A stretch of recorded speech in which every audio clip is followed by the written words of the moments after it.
Hello दोस्तों, welcome to my channel again. बहुत दिनों बाद दोस्तों, आज हम लोग डिस्कस करेंगे कि निफ्टी अब यहाँ से कहाँ तक जा सकता है। आज जैसे कि ये 7 जून को मैं वीडियो बना रहा हूँ, तो आज हम डिस्कस करेंगे कि निफ्टी में आप कहाँ तक जा सकते हैं और कैसे आप सपोर्ट रेजिस्टेंस टेक्निकल एनालिसिस आप कैसे करोगे। ठीक है, तो मैंने ये निफ्टी का डे चार्ट खोला हुआ, ये ट्रेडिंग व्यू का चार्ट है। ठीक है, इसमें देखो आप डे चार्ट है। ठीक है, डे लिखा हुआ है यहाँ पे, कर्सर पे देखो डे, और यहाँ से आप डे चार्ट को आप 5 मिनट में कन्वर्ट कर सकते हो इंट्राडे ट्रेडिंग के लिए। तो इसको मैं थोड़ा बड़ा करता हूँ। पूरा टेक्निकल आपको सीखने को मिलेगा आज, कैसे ट्रैप होते हैं ट्रेडर्स, वो भी मैं आज आपको दिखाऊंगा थोड़ा। यस्टरडे जो हुआ था, ठीक है, 5 मिनट का चार्ट है ये। ठीक है, अब देखो, अगर आपको सपोर्ट रेजिस्टेंस लगाना नहीं आता तो आप ये वाला इंडिकेटर लगा लेना, ये फ्री है ट्रेडिंग व्यू में। देखो, ये लगा दूंगा तो सपोर्ट रेजिस्टेंस ऑटोमेटिक ड्रॉ हो जाएगा। ठीक है, ये इंडिकेटर मैंने दे दिया है। देखो, सपोर्ट रेजिस्टेंस ऑटोमेटिक आ गया। ग्रीन वाला जो लाइन है ये सपोर्ट है, और ये जो रेड लाइन है ये रेजिस्टेंस है। ठीक है, तो इसको आप यूज़ कर सकते हो।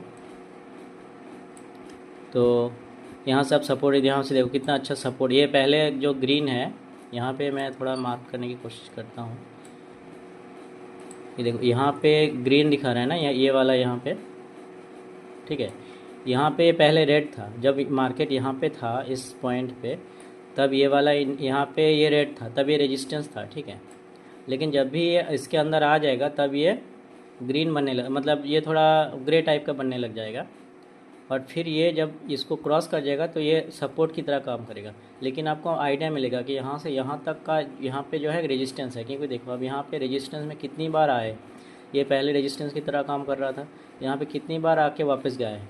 1 बार, 2 बार, 3 बार, 4 बार, 5 बार, 6, 7, उसके बाद एक बार गया भी था, फिर वापस आ गया है ना। तो ये वाला आप इंडिकेटर लगा सकते हो, आपको सपोर्ट रेजिस्टेंस बार बार खुद से ड्रॉ करने की ज़रूरत नहीं पड़ेगी। ठीक है, तो ये मैंने आपको दिखा दिया सपोर्ट रेजिस्टेंस कैसे आप बिना कोई, मतलब यहाँ पे अगर मैं ड्रॉ करता, अगर मैं इस इंडिकेटर को हटाता हूँ, तो अगर मेरे को ड्रॉ करना होता सपोर्ट रेजिस्टेंस, तो मैं कैसे ड्रॉ करता है ना, तो मैं ऐसे ड्रॉ करता यहाँ पे आके, ये लेके यहाँ पे एक सपोर्ट मेरे को मिल रहा था, ये सपोर्ट है कि नहीं। अब यहाँ पे इंडिकेटर में लगाऊँ, देखो वहीं पे दिखा रहा है अप्रॉक्स सपोर्ट है ना। तो आप खुद से भी ड्रॉ कर सकते हो, अगर नहीं आता सपोर्ट रेजिस्टेंस ड्रॉ करना तो आप ये इंडिकेटर लगा सकते हो। इस इंडिकेटर, ये इंडिकेटर आपको बता देगा कि सपोर्ट रेजिस्टेंस कहाँ है। ठीक है, तो हम लोग थोड़ा सा एनालिसिस करते हैं कि निफ्टी अभी यहाँ से कहाँ तक जा सकता है। तो ओवरऑल सेंटीमेंट भी देखेंगे मार्केट का, कहाँ पे क्या चल रहा है। तो ये देखो, निफ्टी का चार्ट देखो एक बार। हम लोग यहाँ पे हमने छोड़ा था 26,000, 26,000 के आसपास है ना। निफ्टी को हमने छोड़ा कहाँ पे था, 26,000 के आसपास, 26,500 के आसपास स्टॉप लगाया था। यहाँ से नीचे आता गया, नीचे आया, फिर थोड़ा पुल बैक लिया, फिर नीचे आया, फिर पुल बैक लिया, फिर नीचे आया, फिर पुल बैक लिया, फिर एकदम नीचे आया, फिर यहाँ से जो है ऊपर आ गया है ना। तो यहाँ पे देखो, एक तो दो तीन चीज़ें हैं डे चार्ट में अगर देख रहा हूँ मैं, तो एक तो है ये ट्रेंड लाइन को ब्रेक कर चुका है यहाँ पे, है ना, यहाँ पे ट्रेंड लाइन ब्रेक हो चुका है। दूसरा, ये डब्लू पैटर्न ब्रेक हो चुका है यहाँ पे, और यहाँ पे वापस रिटेस्ट अप्रॉक्स हो चुका है, तो अभी ऊपर जाने की तैयारी करें। टेक्निकली मार्केट जो है बहुत एग्रेसिव है, मतलब यहाँ से मार्केट ऊपर जाने के अलावा और कोई जगह नहीं है टेक्निकली। और अगर सपोर्ट रेजिस्टेंस भी ड्रॉ करे तो यहाँ पे अगर ऐसा चैनल के थ्रू मैं ड्रॉ करूँ तो यहाँ पे क्या दिखा रहा है कि यहाँ पे सपोर्ट है, यहाँ पे भी सपोर्ट को भी ब्रेक कर चुका है। ठीक है, तो अभी नेक्स्ट रेजिस्टेंस हमें मिलता है यहाँ पे, ये जो लेवल है 26,500 के आसपास।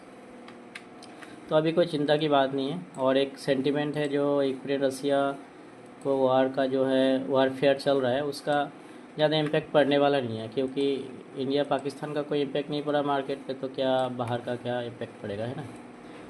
और कल का मैं मार्केट आपको थोड़ा बताता हूँ। कल के मार्केट में कैसे ट्रेडर्स लोग ट्रैप हुए थे, टेक्निकल अगर आपको आता है थोड़ा बहुत, तो मैं ये बहुत अच्छी तरह नोटिस कर रहा था।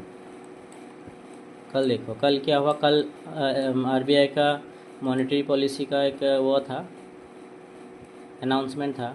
तो वो कितने बजे था? 10 बजे। यहाँ पे था 10 बजे, 10, हाँ ये 10 बजे है ना। तो मार्केट ओपन कहाँ पे हुआ? मार्केट ओपन हुआ 9:15 पे यहाँ पे। तो अगर हम ओवरऑल अगर देखें तो क्या बना रहे पैटर्न, ये पैटर्न आपको समझ में आ रहा है? एक सेकंड, ये पैटर्न कौन सा पैटर्न है? हेड एंड शोल्डर है ना, ये हेड एंड शोल्डर बन गया। अभी अगर हम देखेंगे तो ये जो लाइन है यहाँ पे, ये जो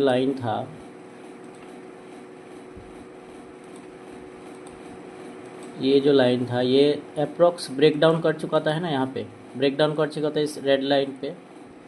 तो यहाँ पे 10 बजे मॉनेटरी पॉलिसी का मतलब अनाउंसमेंट हो गया आरबीआई का, और यहाँ से मार्केट में मतलब थोड़ा पॉजिटिव अनाउंसमेंट आया था।